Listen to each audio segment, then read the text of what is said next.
Denny dinonaktifkan dari jabatannya sebagai Wakil Presiden DPP KAI untuk masa bakti 2019 hingga 2024. Penonaktifan ini dilakukan setelah sepandai-pandai tope melompat akhirnya jatuh juga.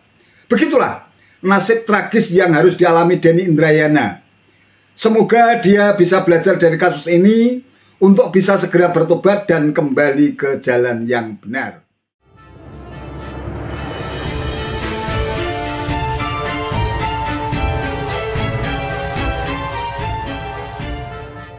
Assalamualaikum warahmatullahi wabarakatuh. Salam sejahtera untuk kita semua, salam budaya. Sahabat-sahabat tercinta sebangsa dan setanah air yang sangat saya hormati, siapa menabur angin bakal menuai badai. Begitulah adagium yang tepat untuk menggambarkan nasib ex-wakil Menteri Hukum dan HAM pada era Presiden SBY, Denny Indrayana. Gara-gara ulahnya membocorkan rahasia negara terkait dengan putusan Mahkamah Konstitusi atau MK tentang uji materi pasal 168 ayat 2 Undang-Undang nomor 7 tahun 2017 tentang sistem pemilu, yang mengaku telah mendapatkan informasi dari sumber terpercaya dan kredibel.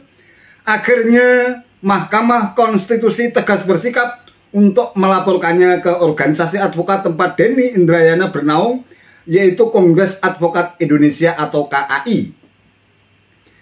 Presiden KAI Cucu Sanjaya Hernanto menegaskan pihaknya telah resmi menerima surat aduan dari MK bernomor 2997-HK-07-2023 perihal pengaduan atas dugaan pelanggaran etik advokat atas nama advokat Denny Indrayana.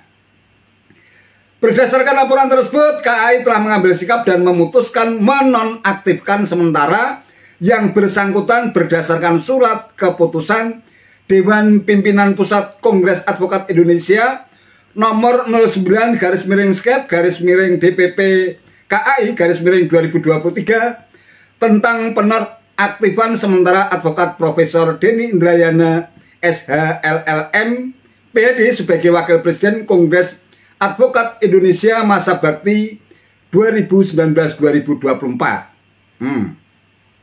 Demikian siaran pers Dewan Pimpinan Pusat Kongres Advokat Indonesia atau KAI pada hari Kamis 20 Juli 2023 seperti dilansir kapnews.id 20 Juli 2023. Penonaktifan itu terhitung sejak tanggal 14 Juli 2023. Langkah ini diambil KAI untuk menjamin proses pemeriksaan pengaduan atas dugaan pelanggaran kode etik tersebut. Ex-Wamenkumham Denny Indrayana dinonaktifkan oleh Kongres Advokat Indonesia buntut pernyataan viralnya terkait bocornya putusan Mahkamah Konstitusi soal sistem pemilu 2024.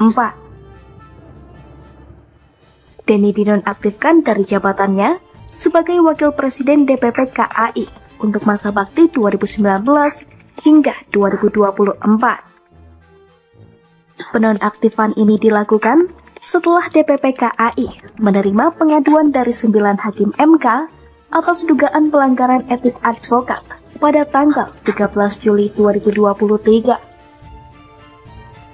Langkah ini diambil KAI untuk menjamin proses pemeriksaan pengaduan atas dugaan pelanggaran kode etik tersebut.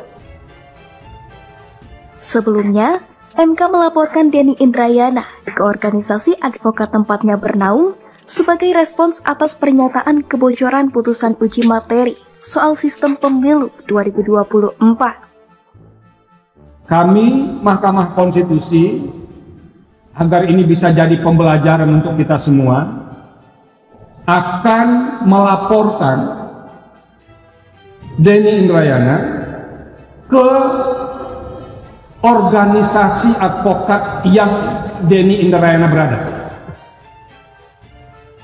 Hal itu dilakukan MK buntut pernyataan Denny yang menyebut MK bakal memutuskan pemilu kembali menggunakan sistem proporsional tertutup atau coblos partai. Namun, Denny tak mengungkap dari mana sumber informasi tersebut. Ia hanya memastikan kabar itu ia dapatkan dari informan yang kredibel, patut dipercaya, dan bukan dari Hakim MK.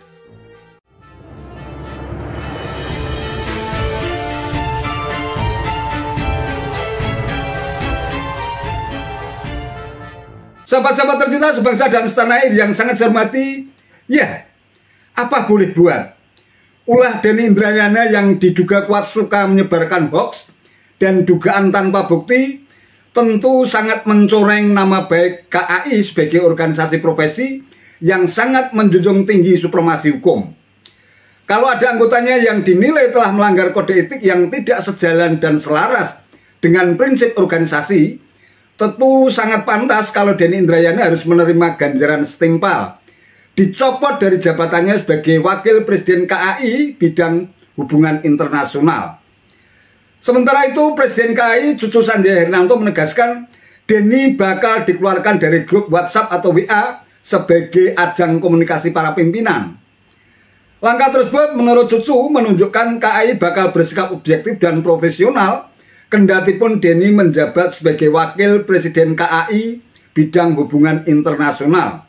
Dia pun meminta kepada semua jajaran KAI yang menangani persoalan tersebut agar bertindak objektif dan adil serta melepaskan dari kepentingan politik manapun. Ia juga menegaskan bahwa KAI adalah organisasi profesi yang netral, independen, non-partisan serta tidak terafiliasi dengan kekuatan politik manapun dan non-partisan. Nah, melalui keputusan DPP KAI yang telah mencopot Denny Indrayana dari jabatannya sebagai Wakil Presiden KAI bidang hubungan internasional, tentu Denny tidak bisa lagi menjadi seorang pengacara untuk membela atau mendampingi klien. Dalam konteks demikian, tentu kita sangat mengapresiasi Ketua DPP KAI yang telah bersikap responsif dengan mencopot Denny Indrayana. Kini Denny telah kehilangan rumah tempat dia bernaung. Tragis memang. Namun itulah konsekuensi logis dari seorang guru besar hukum tata negara yang sekaligus juga seorang advokat yang lebih memosisikan dirinya sebagai politisi ketimbang penegak hukum. Melalui akun media sosialnya, ia tak pernah berhenti menyerang Presiden Jokowi dengan melontarkan tuduhan tanpa bukti kalau pihak istana telah berupaya untuk menjegal bakal capres Koalisi Perubahan untuk Persatuan atau KPP Anies Baswedan agar tidak bisa melaju dalam kontestasi Pilpres 2024 dengan cara memenangkan kubu KSP Muldoko yang mengajukan peninjauan kembali atau PK atas kepemimpinan Partai Demokrat yang dikomandani AHY. Denny juga tak pernah berhenti untuk melontarkan fitnah bahwa Jokowi telah memanfaatkan instrumen hukum seperti Kejaksaan Agung, Mahkamah Konstitusi, Mahkamah Agung, atau KPK untuk kepentingan kekuasaan. Yang terbaru, Denny Indrayana juga mengembuskan isu bahwa Anies Baswedan bakal dijadikan sebagai tersangka oleh KPK dalam dugaan kasus korupsi Formula E. Namun telah akhirnya terbukti semua tudingan dan nyinyiran Denny Indrayana hanya bullshit dan kibulan belaka. Sama sekali tidak terbukti. Sepandai-pandai tope melompat, akhirnya jatuh juga. Begitulah nasib tragis yang harus dialami Denny Indrayana. Semoga dia bisa belajar dari kasus ini untuk bisa segera bertobat dan kembali ke jalan yang benar. Itu saja yang bisa saya sampaikan. Terima kasih atas perhatiannya. Wassalamualaikum warahmatullahi wabarakatuh.